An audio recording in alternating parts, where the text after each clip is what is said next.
దేవునికి మహిమ కలుగును గాక. అందరికి ప్రైజ్ రాడండి. బాగున్నారు? ఖచ్చితంగా మీరు నేను బాగున్నానని నమ్ముతున్నాను.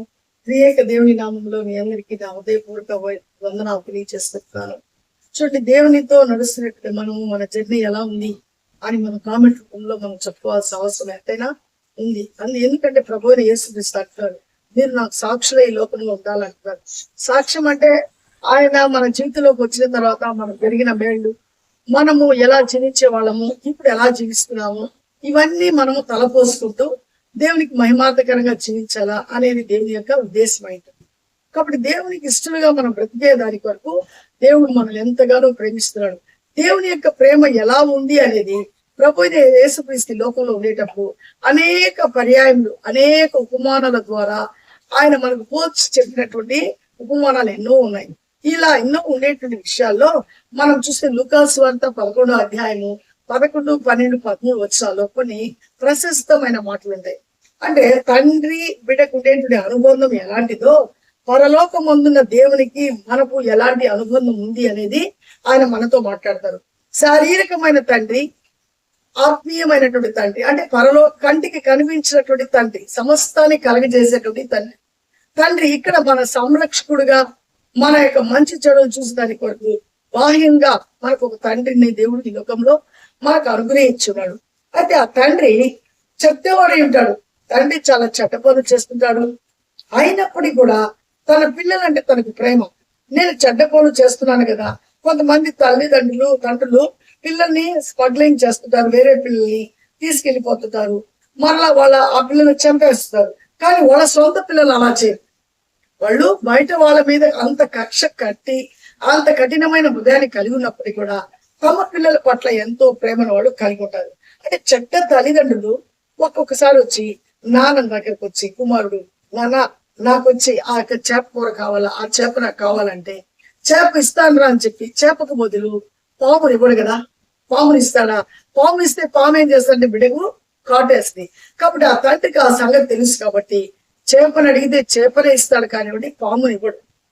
గుడ్డు, నాన్న నాకు ఒక గుడ్డు కావాలా అని అడిగితే ఆ గుడ్డు ఇది కూడా ఇస్తానని గుడ్డు ఇవ్వకుండా గుడ్డుకు బదులు తేలుని ఇవ్వడు. అని తేలు వల్ల ఏముందంటే విషం ఉంది, అప్పుడే చనిపోతాడు. పాము ఇస్తే చనిపోతాడు. చేప గుడ్డు కలిస్తే ఆ బిడ్డకి ఏముంటుంది, హెల్తీగా ఉంటుంది.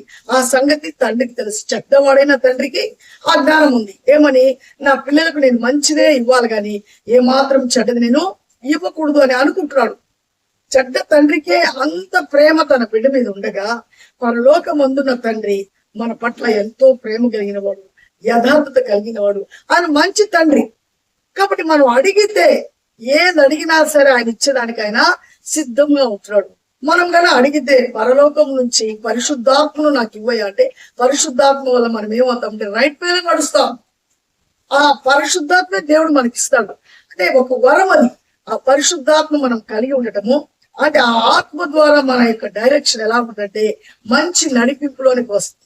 ఏమాత్రం మీకు చెడు మన దగ్గర ఉండదు, అంత ప్యూర్ మంచిది అవుతుంది.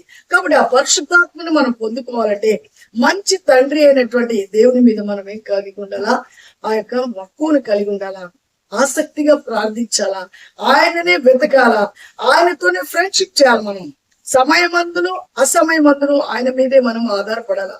113వ కీర్తన చెప్తుంది, యెహోవా సేవకులారా ఆయనని సూర్యుడు ఉదయించింది మొదలుకొని సూర్యుడు అస్తమించే వరకు ఆయన నామాన్ని మహిమపరచండి, ఆయన నామాన్ని ఘనపరచండి అనేటువంటి మాటలు 113వ కీర్తనలో రాయబడి ఉంటాయి.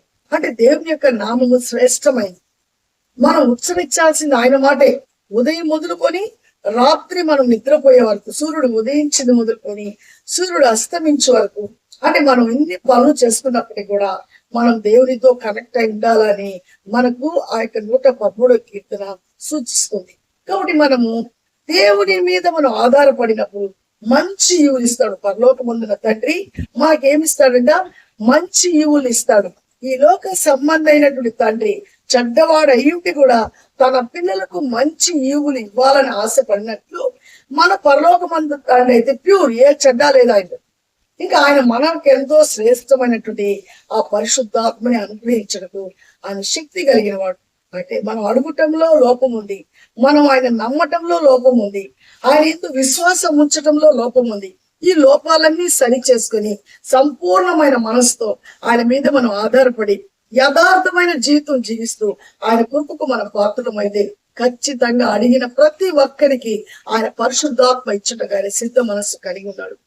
ఆ యొక్క పరిశుద్ధాత్మ నీకు కావాలంటే, ఆ యొక్క పరిశుద్ధాత్మ వలన గొప్ప ఆనందాన్ని పొందుకోవాలంటే ఖచ్చితంగా ఇప్పుడు అడిగితే నీకు ఇస్తాడు ఆయన. నువ్వు ఖచ్చితమైనటువంటి మనస్సు నువ్వు కలిగి ఉండాలా. అరమరకలు అనేటివి ఉండకూడదు. ఆయన యొక్క డైరెక్షన్ లో మనం ఉన్నప్పుడు మనం ఎంతో సంతోషంగా, ఏ సమస్య ఉన్నా, ఏ బాధ ఉన్నా, ఏ కష్టమున్నా అసలు టెన్షన్ పడం. కారణం ఏంటంటే శక్తి కలిగిన వాడు ఈ భూమిని యొక్క ఆకాశాన్ని సమస్తాన్ని నోటి మాట ద్వారా సృష్టించినటువంటి ఆ యొక్క దేవుని యొక్క ఆత్మే మన దగ్గర ఉన్నప్పుడు మన దేని గురించి భయపడం. కాబట్టి ఆత్మ నీకు నాకు కావాలంటే ప్రార్థిద్దాము, దేవుని మీద ఆధారపడతాము. ఆ మంచి పరలోకమందున తండ్రి దగ్గర మనం ఎంతగానో గోజాడుకొని ఆ కృపకు మన పాత్రలు అవుతాము. దేవుడి మాటలను దీవించును గాక. ఆమేన్. మహాగరుడ, జీవం కలిగిన దేవ, జీవాధిపతి నీకు స్తోత్రం నాయన. నీ మహాకృపలో అద్భుతమైన ప్రేమలో నాయన, ఇదిగో చెడ్డవారైనటువంటి తండ్రులు ప్రభా, వాళ్ళ పిల్లలు ప్రభా చేపను అడిగితే పామునిచ్చునా, ఇదిగో వాళ్ళ తండ్రి ఆ తండ్రికి వచ్చి ఆ బిడ్డ వచ్చి నాయన నాకు గుడ్డు కావాలని అడిగితే ఆ గుడ్డుకు బదులు తేలునిచ్చునా అని మీరు అంటున్నారు. ఇదిగో చెడ్డవారైనటువంటి తల్లిదండ్రులు వాళ్ళ పిల్లలకు మంచి ఈవులు ఇచ్చడానికి వాళ్ళు ఆసక్తి కలిగినప్పుడు వాళ్ళ లోకమందున్న తండ్రి మీరు అడిగితే పరిశుద్ధాత్మనే మీకు ఇవ్వడా అని మీరు మాట్లాడారయ్యా.